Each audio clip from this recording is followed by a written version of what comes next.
রাসূল সাল্লাল্লাহু আলাইহি সাল্লাম দিনের দাওয়াত দিয়ে যখন বাড়িতে চলে আসলেন, খাদিজাতুল কুবরা রাদিয়াল্লাহু তাআলা আনহা চোখ দিয়ে পানি বের হইতেছেন। আল্লাহ রাসূল বললেন, খাদিজা গো, তোমার চোখ দিয়ে পানি কেন? আমি রাসূলের জন্য মায়া হইতেছে। না গো নবীজি, না। তোমাকে কেউ বকা দিয়েছে? না গো নবীজি, না। তাহলে তোমার কি হয়েছে? আল্লাহ রাসূলকে বলতেছেন, নবী গো, আমার ভয় হইতেছে, আমি মনে হয় দুনিয়াতে বাঁচবো না, দুনিয়া থেকে চলে যাব। আম্মাজান খাদিজাতুল কুবরা আত-তাহেরা রাদিয়াল্লাহু তাআলা আনহা এই চোখের পানি দেখে আল্লাহ রাসূল গড়গড় করে কাঁদতেছে। ও গো খাদিজা, এই দুনিয়াতে আমার কেউ আপন নাই। আমার চাচা আপন ছিল, আমার চাচা তোমার এক সপ্তাহ আগে চলে গেছে রে খাদিজা। আমি এতিম, আমার বাবা নাই। মা 6 মাস পেটে রেখে বাবা চলে গেছেন। যখন 6 বছর হয়েছে মাও চলে গেছেন। যখন 8 বছর 10 মাস হয়েছে তখন আমার চাচাও চলে, দাদাও চলে গেছে, আমার চাচাও চলে গেছে। এখন তুমি খাদিজা, ও খাদিজা, তুমি যদি চলে যাও আমি কার কাছে আমার দুঃখ প্রকাশ করব? ওদের মক্কার কাফের বেঈমানরা আমি যখন দাওয়াত দিই তারা পাথর দিয়ে এইটা দেয়, পাথর দিয়ে ঢিল মারে, আমাকে আঘাত করে কষ্ট দেয়। এই কষ্ট আমি কার কাছে বলবো রে খাদিজা?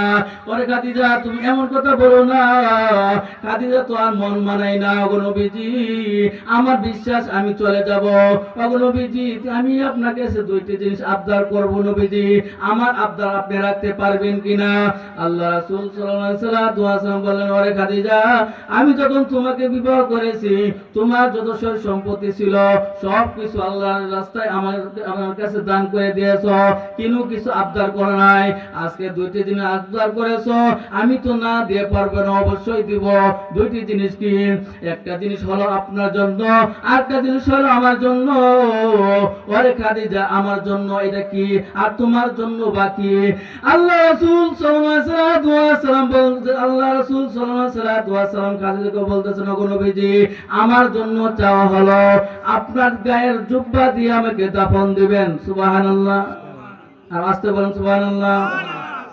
আল্লাহ রাসূল সাল্লাল্লাহু আলাইহি ওয়াসাল্লামকে বলেছেন, ওগো নবীজি, আপনার গায়ে জুব্বা দিয়ে আমাকে দাফন করাবেন এবং আমার জন্য যে চাওয়াটা, আমার জন্য চাওয়া আপনার জুব্বা দিয়ে দাফন দিবেন, আর আপনার জন্য যে চাওয়াটা আপনি আমার কবর পাশে দাঁড়িয়ে থাকবেন যতক্ষণ পর্যন্ত মুনকার নাকির কবর প্রশ্ন না করবে, ততক্ষণ পর্যন্ত আপনি আসতে পারবেন না। কেন গো নবীজি, আমি যখন শুয়ে থাকবো মুনকার নাকির আমাকে প্রশ্ন করবে, সেই প্রশ্নের উত্তর আমি দিতে পারবো না, আমার ভয় হয়। সুবহানাল্লাহ। আল্লাহ রাসূল সাল্লাল্লাহু আলাইহি ওয়াসাল্লাম